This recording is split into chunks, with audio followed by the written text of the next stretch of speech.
والسيدات والسلام، نستأنف هذه الجلسات العلمية في مدار هذا الموضوع الشاسع المتشابك العميق، هجرة النصوص وتحولاتها في الأدب العربي، الهجرة التي لا يمكن الفرار منها، والتحولات كذلك التي لا يمكن الفرار منها. الهجرة التي تعني أن ليس ثمة نص يمكن أن نعتبره نصا صافيا، التحولات التي هي من القوانين المؤسسة لأي ثقافة.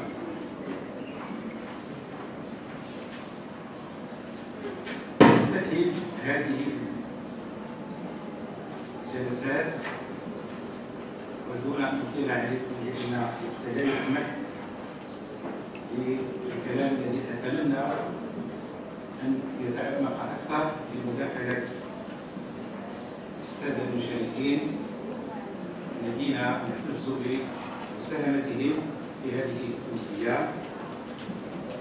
الدكتور عبد الواحد مرابط من جامعة الخامس، أستاذ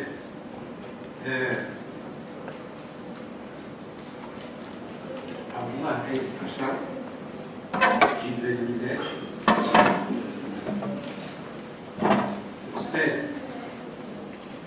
حسن المزني من كلية الآداب جامعة القضية بمراكش، ثم الأستاذ الدكتور عبد القادر الزوقي من جامعة الخدود الجزائر. طيب، في البداية أعطي الكلمة للأستاذ حسب المسطر عندي في هذا الجدول للأستاذ الدكتور عبد الواحد المرابط من أجل أن يدخل في موضوع الشعر الجاهلي من منظور النقد المغربي الحديث. فذلك الكلمة الشكر. شكرا سيد الرئيس. السلام عليكم، مساء الخير للجميع. عندما كنت أهيئ هذا البحث الصغير حول الدراسات المغربية المتعلقة بالشعر الجاهلي، بحثت عن ما يمكن أن يكون قد كتب في هذا الموضوع، فوجدت كتابين نشرهما اتحاد كتاب العرب في سوريا. الكتاب الأول بعنوان حركة النقد العربي الحديث في الشعر الجاهلي، نشر في دمشق سنة 1988. وكتاب ثاني نشره نفس الاتحاد سنة 2004 بعنوان آليات الخطاب النقدي العربي الحديث في مقارنة الشعر الجاهلي. على كل حال، كل من هذين الكتابين يحاول أن يستحضر ويوثق الدراسات العربية التي اهتمت بالشعر الجاهلي. لكن الملاحظة التي خرجت بها هو أن لا أحد من هذين الكتابين أشار ولو إشارة صغيرة إلى المجهودات المغربية التي بذلت في هذا الصدد، مع العلم، وهذا ما ستوضحه مداخلتي، أن المغاربة قدموا دراسات هامة لا يمكن القفز عليها في هذا الموضوع. نحن نعرف أن من أسباب هذا النوع من الإهمال عدم وجود حركة توزيع يعني منتظمة وشاملة على المستوى العربي. هذه من الأسباب التي يمكن أن تكون أساسية في هذا الأمر. المداخلة التي أقترحها عليكم عبارة عن دراسة ميتانقدية للنقد المغربي الحديث الذي اتخذ الشعر الجاهلي موضوعا له، فهي تفحص مظاهر تمثل المدونة الشعرية الجاهلية في الأعمال النقدية المغربية الحديثة، وذلك من زاوية إبستيمولوجية تركز على الجوانب المنهجية لتلك الأعمال وما يرتبط بها من أهداف علمية ومستندات مرجعية ومصادرات نظرية وأطروحات معرفية. وقد انطلقت في هذه المداخلة من معاينة متن نقدي عام قوامه 9 مؤلفات أعتقد أنها تشكل مجموعة ما نشره المغاربة على شكل كتب في هذا المجال، بصرف النظر عما نشر على شكل مقالات في الجرائد والمجلات، وبصرف النظر أيضا عما أنجز من بحوث ورسائل وأطروحات جمعية لم تجد طريقها بعد إلى النشر. وقد أفضت هذه المعاينة الميتانقدية إلى دراسات عمودية، إذ طلعت كل واحدة منها بأحد المؤلفات 9 التي تجسد المتن النقدي المدروس هنا، فشكلت في مجموعها أرضية لدراسة أفقية تركيبية تستجمع النتائج وتستخلص السمات والملامح العامة. وهذه الدراسة التركيبية هي ما نأمل على بسطه هنا من زاوية واحدة، هي الزاوية المنهجية تحديدا، ثم نقترح بعد ذلك النظر في بعض الخصائص والسمات العامة التي طبعت تلك المقاربات. إذن أول محور هو المقاربات المغربية للشعر الجاهلي. استقبل الشعر الجاهلي من قبل النقاد المغاربة بمنظورات قرائية مختلفة ومتنوعة ومتباينة، اقتضتها غايات هذا النقد وأهدافه ومستنداته النظرية والمنهجية وطبيعة مصادراته وأطروحاته.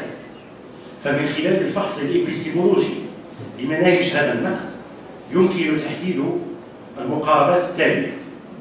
أولا، المقاربة البلاغية، يتعلق الأمر هنا بدراسة وسائل الأداء الشعري الجاهلي من منظور البلاغة العربية القديمة ذات المنحى اللغوي المعياري. وقد تجسدت هذه المقاربة في دراسة سعيد الأيوبي الصادرة سنة 1986 تحت عنوان عناصر الوحدة والربط في الشعر الجاهلي.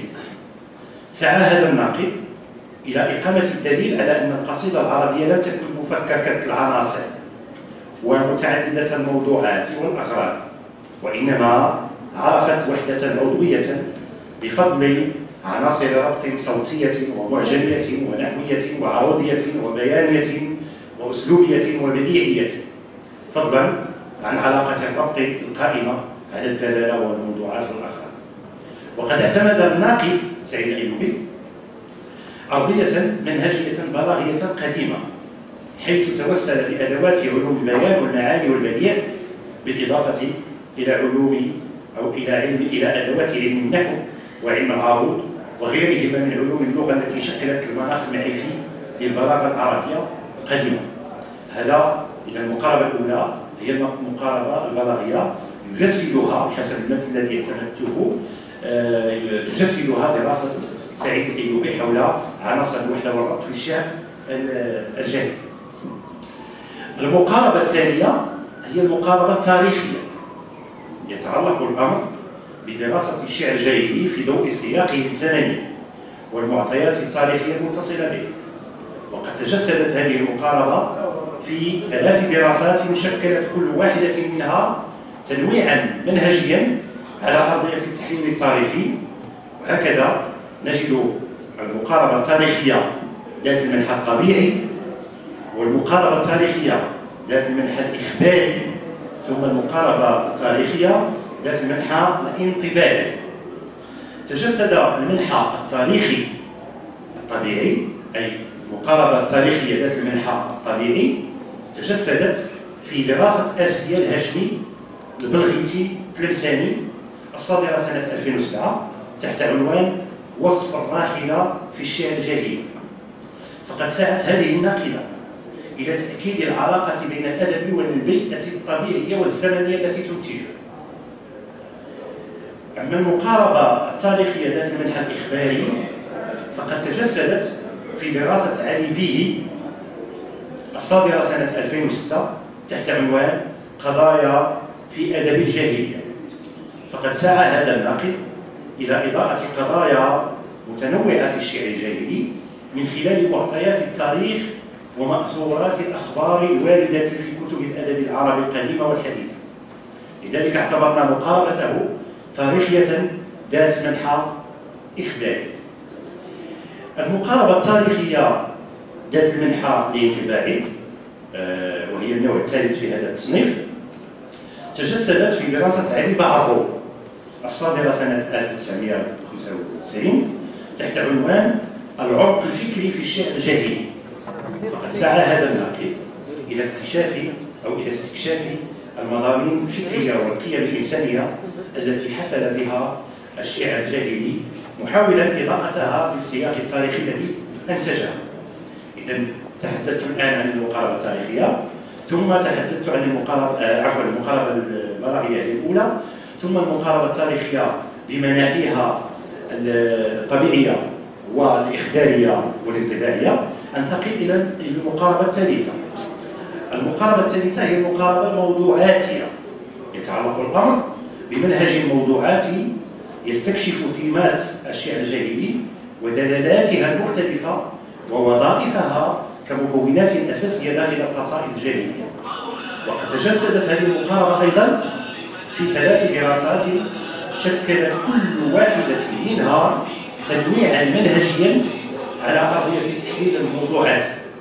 وهكذا نجد المقاربة الموضوعاتية ذات المنحى الطوبولوجي، والمقاربة الموضوعاتية ذات المنحى الدلالي، ثم المقاربة الموضوعاتية ذات المنحى الأسطوري.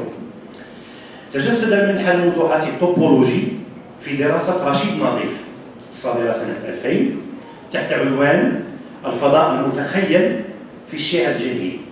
فقد سعى هذا الناقد إلى دراسة شعرية النص الجاهلي من خلال الأمكنة كخيال مادي، حيث تابع الأمكنة المذكورة في الأشعار الجاهلية محاولا كشف أبعادها الوظيفية في سياقات وأغراض شعرية مختلفة.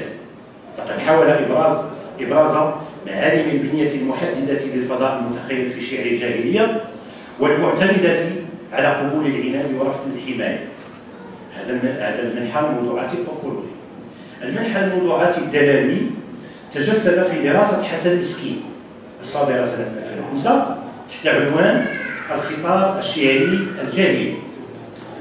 لقد سعى هذا الناقد إلى الكشف عما تزخر به النصوص الشعرية الجاهلية من قيم فكرية ومظاهر جمالية وصور بنائية للوقوف على جوهر الشعر فيها على حد تعبيره، وتوسل إلى ذلك بمقاربة موضوعاتية عامة ذات منحى دلالي بالدرجة الأولى.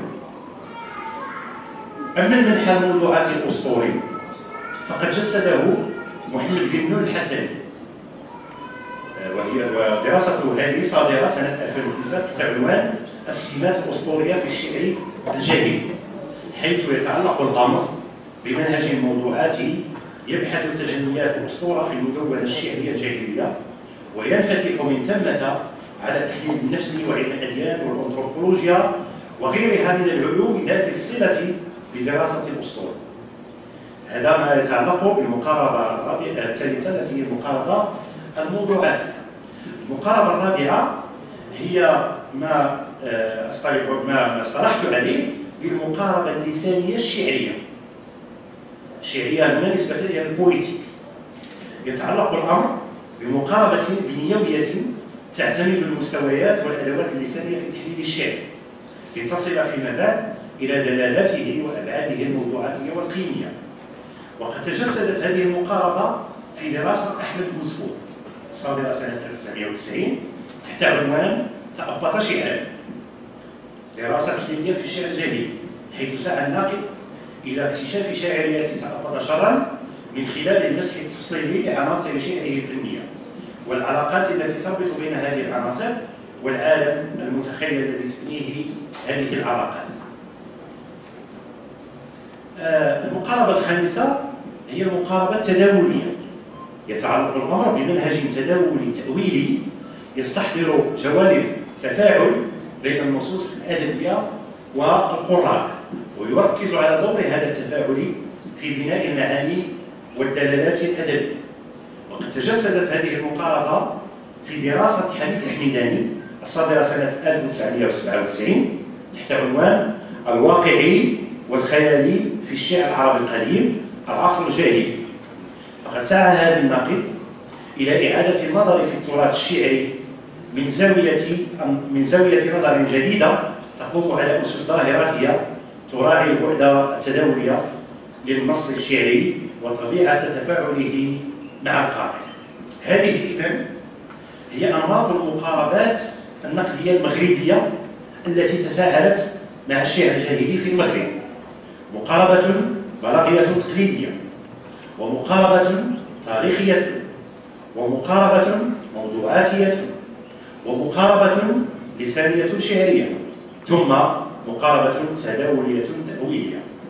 يمكن تجميع هذه المقاربات الخمس في 3 دوائر منهجية كبرى ترسم نوعا إلى حد ما نوعا من تطور النقد الأدبي على الصعيدين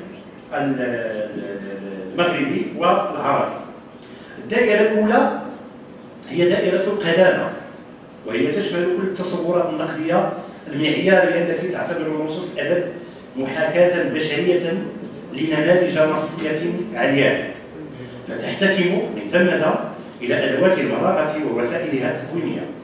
وضمن هذه الدائرة تندرج مدونات النقد العربي القديم برمته، والأعمال النقدية العربية الحديثة التي لا تزال تدور في فلك البلاغة المعياري. وقد لاحظنا أن دراسة سعيد الأيوبي حول عناصر الوحدة والربط في الشعر الجاهلي اشتغلت ضمن هذه الدائرة الأولى، لأنها نظرت إلى القصيدة الجاهلية انطلاقا من صورتها المثالية كقصيدة كاملة مكتملة ذات غرض أساس وهدف عام واحد، وذات أبيات متجانسة وأجزاء متلائمة. ولذلك انظر الناقد في مختلف أجزاء كتابه لإثبات هذه الصورة المثالية، مستنفرا من أجل ذلك مختلف أدوات البلاغة والعروض وعلوم اللغة العربية القديمة. الدائرة الثانية هي دائرة الحداثة، وهي تشمل مختلف التصورات النقدية التي تنظر إلى الأدب نظرة زمنية فتربطه بسياقه. إذا الدائرة الثانية هي دائرة الحداثة التي تربط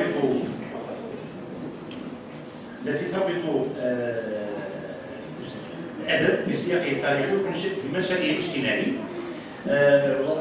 وقد استجمعنا في هذه الدائرة ضربين من المقاربات المغربية للشعر الجاهلي، أو ثلاث أنواع من المقاربات: مقاربة تاريخية نوعين من المقاربات: المقاربة التاريخية والمقاربة الموضوعاتية.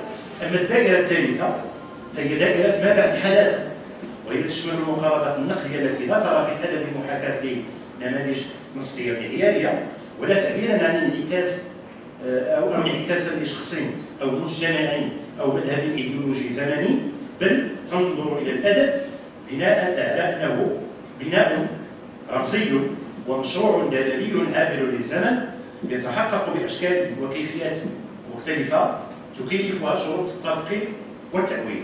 وقد استجمعنا في هذه الدراسة المقاربة اللسانية التي قدمها اللسانية الشعرية التي قدمها بوسفور، والمقاربة التداولية التأويلية التي قدمها حميد الحميداني. إذا هذا ما يتعلق بالمقاربات. أحصلت 5 مقاربات ثم جمعتها من جديد في 3 دوائر. أنتقل الآن إلى الجانب الثاني وسأحاول أن أختصر. الجانب الثاني متعلق بالخصائص والسمات العامة لهذا المتن الذي تمت دراسته في هذا في عمل المتوالي. بعد ضبط أنماط المقاربات والدوائر المنهجية العامة التي تنظمها، نشير إلى أبرز الخصائص والسمات التي طبعت النقد المغربي الحديث في تعاطيه بالشعر الجاهلي.